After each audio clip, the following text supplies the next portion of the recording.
This Sunday is the first Sunday of September.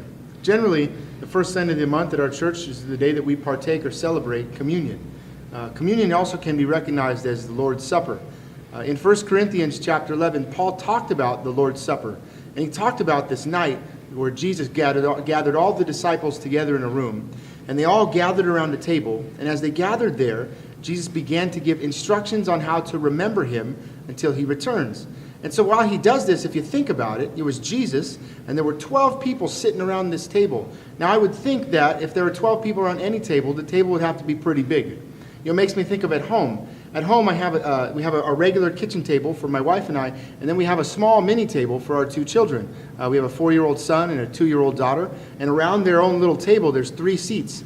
And so you figure with 2 kids and 3 seats, there would never be a battle or fight over who gets to sit where. But every time we say, okay, guys, it's time to get ready for dinner, they both run straight for one chair. And they fight over who gets to sit in the middle, even though there are 2 empty chairs right next to them. The things they never realize is that if they would just go and sit down, there's plenty of room. There's a place there at their own little table that we made for them.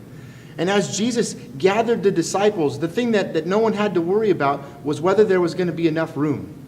This week at church, as we gather around the table and we partake in the Lord's Supper, the one thing that we want everyone to know is there's a place for you. So that's what we're going to talk about this weekend. So join us Sunday at 11.